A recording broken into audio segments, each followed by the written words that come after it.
And I'm back, boys. Did you miss me? Probably not. Following the super creative, super original ideas that this channel only has, I thought about going over Money in the Bank 2011, the peak of CM Punk in the WWE. And just to let you know, 2011 was 14 years ago, back when women used to talk to you. And some notable things from 2011 were Batman Arkham City was released for the Xbox 360 and PS3, The Hangover Part 2 hit theaters that year, and Occupy Wall Street also happened in New York. The announced team for today is Michael Cole, Booker T, and The King. As always, I'm gonna go over the whole show, match by match, segment by segment, and then at the end, I'm gonna give you my rankings. So let's get right into it. And this being 2011, we start off the show with a bang, and now with a whimper. The first match of the night is the SmackDown Money in the Bank ladder match, and the winner of that match is gonna get the briefcase for the world title. This was back when SmackDown and Raw were completely different, so they had two ladder matches. Let's get into it. The wrestlers in today's ladder match are Sin Cara, Wade Barrett, Justin Gabriel, Sheamus, Cody Rhodes, Heath Slater, Daniel Bryan, and Kane. Looking through these contestants, there are a few notable notes I want to bring up. First of all, Sin Cara. I don't know if you guys remember Sin Cara, but he was very iconic, I want to say, for all the wrong reasons, and I believe that Sin Cara was ahead of his time. Because what was Sin Cara known? Sin Cara was known for being botchy in and outside of the ring, not having a lot of good mic skills, and always getting injured. Those are the worst aspects to be known for as a wrestler. Best example, when he first debuted, you know how he used a trampoline to get over the top rope and he would fly into the ring. First time he did that, he somehow messed up on the trajectory of his jump and he landed right on the top rope like a dead fish. Another great example of Sin Cara being bad at his job was when he was in a match, he did a dive to the outside of the ring, and then mid-match, he called the ref over to call off the match because he had a dislocated finger. So when I say he was ahead of his time, I'm talking about everything that was bad about Sin Cara back then is what every top main eventer does in today's WWE. There are injuries everywhere, and nobody works through their injuries. Everybody always stops and cries, and the match has to be stopped. Perfect example, Liv Morgan recently. Also, that other woman that broke her leg. Now,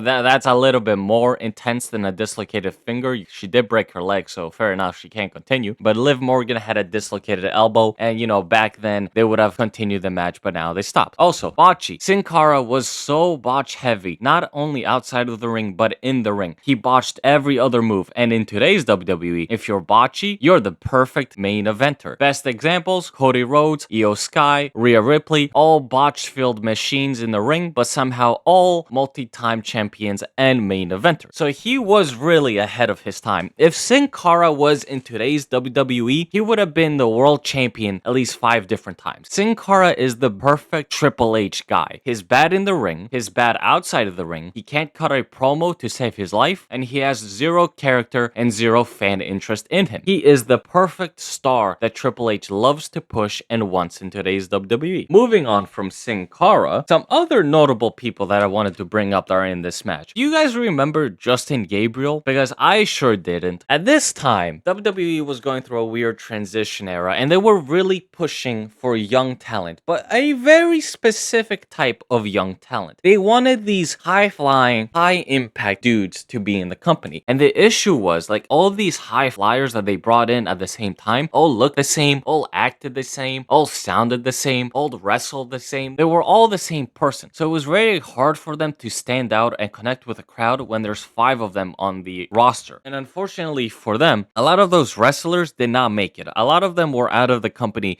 in a handful of years, just like Justin Gabriel. His time in the WWE was very forgettable. He did not do anything of note, and he was always just stuck in the lower or mid card. I think this might have been his best opportunity, the Money in the Bank. But sticking with the idea of low level or mid carder guys being in the Money in the Bank ladder match, it actually makes perfect sense for what the Money in the Bank concept is. Money in the Bank is supposed to be a way for somebody you don't expect to get a title shot to finally get a title shot. That's what makes Money in the Bank interesting and fun. Let's get into this match. So this show had 2 Money in the Bank ladder matches, and this was the first one. And it kind of shows, because this match was slow for a multi-man ladder match with not a lot of iconic moments. The most iconic moment from this match that everybody knows is Sheamus powerbombing Sin Cara through that ladder that was placed across the ring and on the announce table. It's a very iconic, very memorable moment. Another thing I want to bring up is when Sheamus put Sin Cara through that ladder,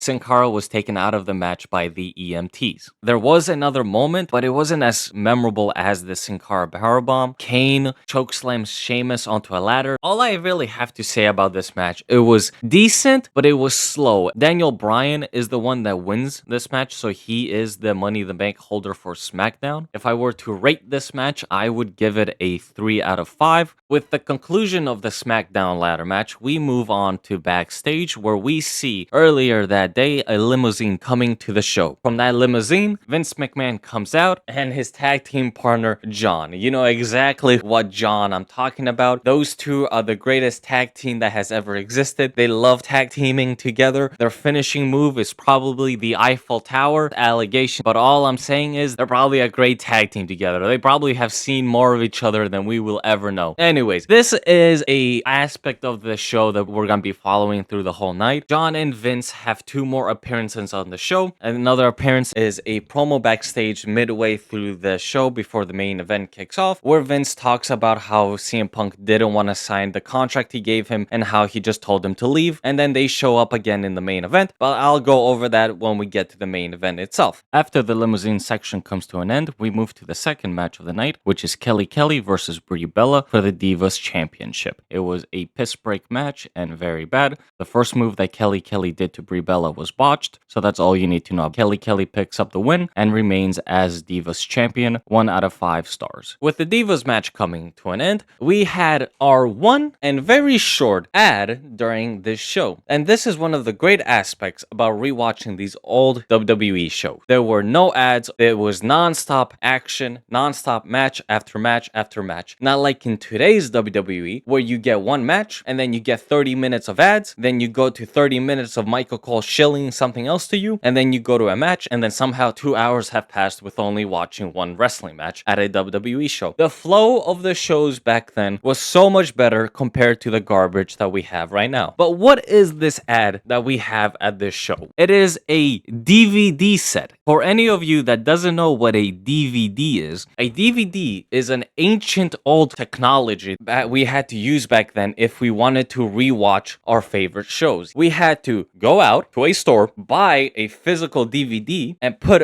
our DVD into our DVD player, and that's how we rewatched our movies and TV shows. It was inconvenient because you had to get your fat ass up to the store and then to the DVD player to put it in. Just god awful. I am so glad everything got replaced by digital things that can be taken away from us at any time now. The DVD set is a set of the best of WCW hosted by DDP, one of the best WCW wrestlers. Let's go on to the third match of the night, and this is a big boy match. We have Mark Henry versus The Big Show. A quick breakdown of the storyline and feud following this match. So at Capital Punishment, one of the greatest one-time pay-per-views that the WWE has ever done, with one of the most iconic stages that they should bring back, Big Show was having a match, and Mark Henry came out of nowhere and put him through the announce table. A few days later, Big Show attacked Mark Henry and knocked him out. Then on Raw, they had a cage match where Big Show was thrown through the cage wall onto the floor by Mark Henry. This is what led to this match and Money in the Bank between them. This match is 2 big guys wrestling, so it's not going to be anything fast. It's very slow, methodical. There are a lot of lifts and power slams all over this match, and it's just 2 giants going at it. The match itself, I was expecting it to be a lot more intense, a lot more hard-hitting than it was because it is Mark Henry and Big Show, and you expect these guys to be 2 tanks in the ring going at each other. Didn't really feel like that. Like, yeah, they were doing power moves, slams, and lifts on each other. It just didn't feel like it ever kicked into that second gear. The match was slow, methodical, and you can tell that the crowd was getting restless. Mark Henry picks up the win, and at the end, Mark Henry grabs a chair, puts it around Big Show's ankle, and then does a splash from the corner onto the chair. In kayfabe, Big Show just had his ankle broken, causing the EMTs to come out again, but the crowd couldn't care. They were chanting CM Punk as Big Show was crying outside of the ring because his ankle broken. This attack by Mark Henry is interesting because as of right now, this match takes place in July of 2011, and the Hall of Pain, Mark Henry's best storyline in WWE, hasn't officially started, but you can see where his character is going. You can see that he's very close to starting the Hall of Pain storyline, the best storyline he had in WWE, closely followed by the storyline he had in the early 2000s with Mae Young, which led to them having a baby together, which happened to be a hand. Weird time, but fun time. So this match was a 2 out of 5. Slow, not as hard-hitting as I would have liked it, but it's the start of Mark Henry's best storyline, the Hall of Pain, so you gotta give him an extra point for that. With Mark Henry and Big Show's broken leg going out of the ring, now it is time for the Raw Money in the Bank ladder match, and the winner of this match is going to get the briefcase for the WWE Championship. The wrestlers in this match are Kofi Kingston, Jack Swagger, Evan Bourne, R-Truth, Alex Riley, Miz, Rey Mysterio, and Alberto Del Rio. Before I get into the match, I would like to talk to you about all the wrestlers. Kofi Kingston, he is a main eventer in the WWE right now with Xavier Woods. He's one of the best wrestlers in this match. Jack Swagger was a big throwback because I remember Jack Swagger from 2014 when he had the feud with Rusev where he lost when Rusev first debuted. Jack Swagger definitely had a strange career in the WWE because he was a world champion at some point when he was very young and very new to the company, but after that initial title reign, he never got back into that spot ever again. And unfortunately, Jack Swagger was decent in the ring, but everything else was kind of lack. His character work was lacking, his gimmick was lacking, and his mic skills were also very lacking. So while he was a decent hand to have in the ring, he was never meant to be a main eventer, and you could tell. The best that he could have gone is a Mick Carter run, and that's what happened to him after that initial failure with his title reign. Evan Bourne is another one of those high flyers that the company was hiring at that time, just like Justin Gabriel, very forgettable, very generic, didn't do anything with his time in the company, and would be out of the company in a handful of years. R-Truth at that time was still a heel because we were coming off Capital Punishment where he wrestled John Cena for the title as a heel, so he is still at that weird phase of his career where he was a heel, but then after that they changed him back to a face comedy character and never really did anything with him until very recently where the drama happened where he was fired and then brought back, and Triple H says it was all part of the storyline, but it was exposed by R-Truth's son that he was actually fired and none of this was part of a storyline. Next person I want to bring up is Alex Riley. Now raise your hands if you remember Alex Riley, and because I can't see any of you, I'm gonna assume that none of you raised your hands because nobody remembers who Alex Riley is. Came to the company as the Miz's boy. He and the Miz were teamed up together and he was the Miz's lackey, and at some point he broke up with the Miz and now they hate each other. Alex Riley is just one of those other wrestlers at that time that were extremely forgettable and would be out of the company in a handful of years. Nothing really to say about him. He didn't do anything with his time and I totally forgot that he existed. The Miz, he is still going strong with the company and is a multiple-time world champion and a multiple-time intercontinental champion. Rey Mysterio, WWE legend, they could never replace him even though they tried, and they still are trying to replace him, but they'll never have another Rey Mysterio. And now, Alberto Del Rio. I have a lot of things to say about him. He clearly was a company-created Rey Mysterio replacement. Same goes with Sin Cara. At that time, Rey wasn't the youngest. Rey Mysterio was coming to an end, and the WWE really wanted and still wants to find a suitable replacement for Rey Mysterio. Rey Mysterio has always been a fan favorite. He's always been huge with the kids and the families, and he's extremely marketable and sellable. His mask's great merch to sell, and he just looks like an action figure, which makes him extremely marketable and profitable. So they always wanted to find a replacement of Rey Mysterio, and for some reason, for some ungodly reason, they decided to put all their chips on Alberto Del Rio. Now, I'm not even gonna bring up the drama that happened with Paige. Let's just just focus on Alberto Del Rio right now. This guy has his own personal ring announcer. He comes out in luxurious, exotic cars, and for some reason, they thought that would make him a babyface because in the beginning, he was a heel, but they always kept trying to push him as a babyface. Alberto Del Rio always had babyface turns that never made any sense because everything about Alberto Del Rio screams heel. He's a rich foreign asshole that has his own personal ring announcer and flexes his luxurious exotic cars to all of us poor people in the crowd. So it never made any sense why they were so behind him. They gave him shot after shot.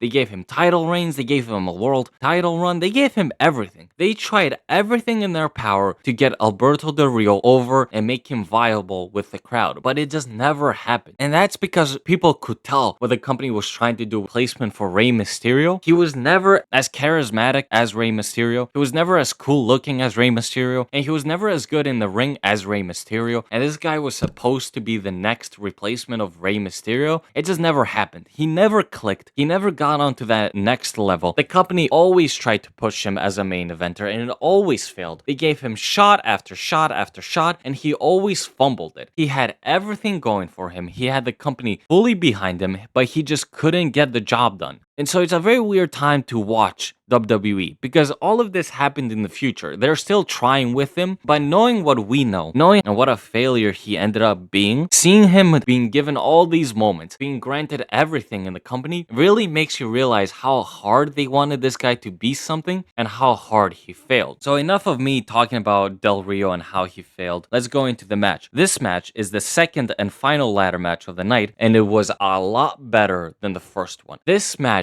was high flyer heaven. Everybody in this match was firing at all cylinders. There were big spots after big spots, and it was great. Everybody was jumping, flying, and everything. So let's go into the beginning. Everybody, when they first come in, grab a ladder. Alberto Del Rio ends up in the middle, and they all beat his ass. When he rolls out of the ring, everybody buries him under the ladders, and then the match starts off. Some notable moments that I want to talk to you about is Rey and Kofi do a jump outside of the ring on everybody, and then Evan Bourne climbs a huge ladder on the outside ramp and then jumps on everybody too. When the action moved back into the ring, I think it was Alex Riley and The Miz on top of the ladder fighting for the briefcase. Alberto Del Rio comes in, pushes the ladder, Miz falls weirdly somehow and he fucks up his knee. So the EMTs are out here again because Miz fucked up his knee. That was a big aspect of the show. There were 3 injuries in this show. It was Sin Cara, Big Show, and The Miz. So the EMTs really earned their paychecks that night. They were out there every other match, and The Miz is being carried away because his knee is too messed up. The match continues, and at that point, this iconic moment happens in this match. The moment where you see everybody on top of a ladder fighting for the briefcase, and this match gave us this moment. It is extremely memorable, extremely iconic, and the company still uses it for marketing. The spot ends with everybody falling off the ladders, and then out of nowhere, The Miz is running down the ramp, going up the ladder with his fucked up knee, but he is stopped, and then The Miz is taken out of the match. Now we go to the end of the match. It is Rey and Del Rio on top of the ladder. Those two are fighting. The crowd is really behind Rey Mysterio to win the briefcase, but Del Rio pulls his mask off. Rey falls onto a second ladder next to the main ladder, and he was supposed to fall and just fall on the ring, but the way that he landed, he caused the ladder to fall onto Alberto Del Rio's ladder. So you could see it was just this awkward moment of the wrestlers just trying not to fall. So then Alberto just had to quickly get up, put the ladder back up, climb his ass up the ladder, and take the briefcase. As I said, they were really behind Alberto Del Rio at this time, and what we know in the future and how he ended up, this was a big wasteful moment for the Money in the Bank. It was a great match, but it was a bad ending with the worst possible winner. I would have to give this match a 4 out of 5. After the Raw ladder match, we go on to the second to last match of the night, and this is Randy Orton versus Christian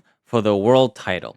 I absolutely love this match because it follows one of the best storylines in Randy Orton's career and the best storyline in Christian's WWE career. Let me give you a quick run back of how this match happened. So, at Extreme Rules that year, Alberto Del Rio versus Christian had a ladder match for the world title, and Christian won the world title for the first time. But then 5 days later, he lost the title to Randy Orton at SmackDown. This caused Christian to have a small little breakdown and start his storyline of the one more match, where he would come out every week and beg for one more match against Randy Orton for the world title. And it was some of his best work. He really played the annoying heel to perfection, with Randy Orton picking up the anti-hero or babyface role, and I personally do not like Randy Orton as a babyface. I know, lukewarm takes on this channel only. I think he works a lot better as a heel, but this time he played the babyface great. Christian loses his first match against Orton on SmackDown, then he gets a rematch for the world title at Over the Limit, and he loses. Then he begs for another match, so at Capital Punishment, it is another match between Randy Orton and Christian for the world title, but this match ends in shenanigans. Orton had the pin on Christian, but Christian's foot was under the rope, therefore breaking up the pin. But the ref did not see it, and he counted the 3, so Christian was screwed out of the title. This caused Christian to have an even further meltdown on TV, and at this time his begging went insane. He was DSP levels of begging, but because Christian is actually charismatic and fun,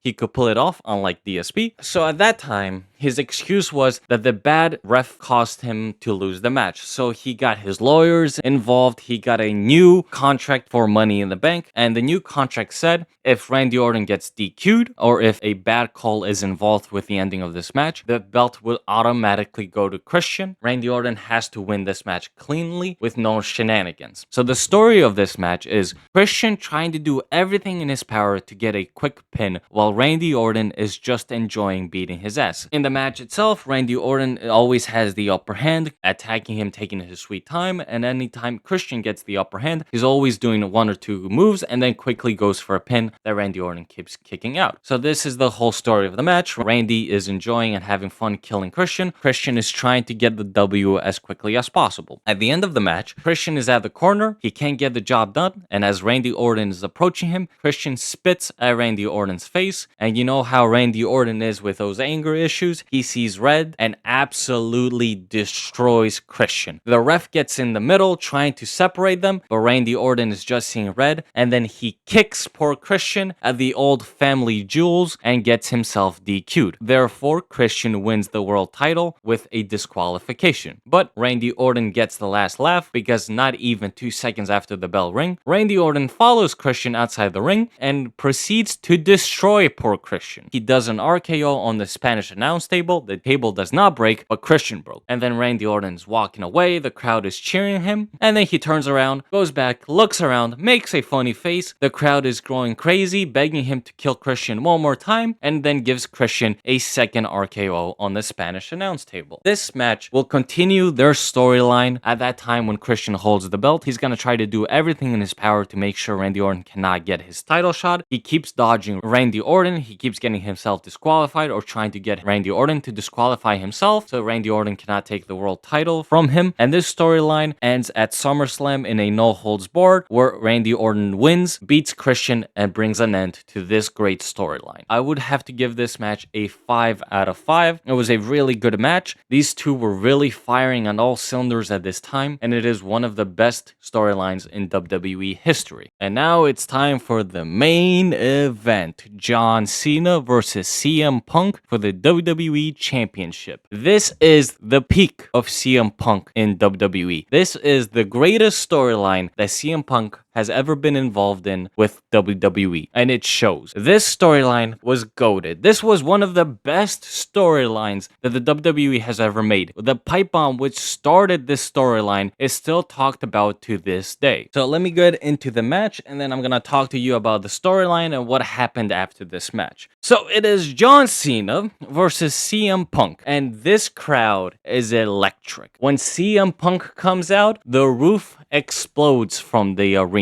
And when John Cena comes out, he is behind enemy lines because he gets booed the hardest he has ever been booed before. He just comes out, walks in the ring, holds the title belt up, and that's it. A very reserved John Cena tonight. And it makes sense because he can't do anything. He is the heel no matter what happens. The match itself was a lot slower than I was expecting. This match had a lot of chain wrestling, a lot of holds, a lot of submissions to it. And I'm not trying to say that it was a bad match. I'm not trying to make it sound like that was bad. I was just surprised because in today's WWE, you expect the main event to go one way and one way only. In today's WWE, the main event will have about 2 moves of wrestling. Then it's gonna have 50 finishers from each person. Then there's gonna be about 55 finisher kickouts. And then there's gonna be 20 random people interfering in the match for no reason. There's gonna be at least 10 ref bumps. And there's gonna be multiple refs that come in and out of the match. And rewatching this show made me realize how good we had it back then. Because back then, they actually knew how to wrestle. This match was a great wrestling match. It was non-stop action and not just the stupid, annoying finisher spam that the WWE does today just so they can get the reaction from everybody. This match was planned out and it flowed in a way to make the crowd build up to the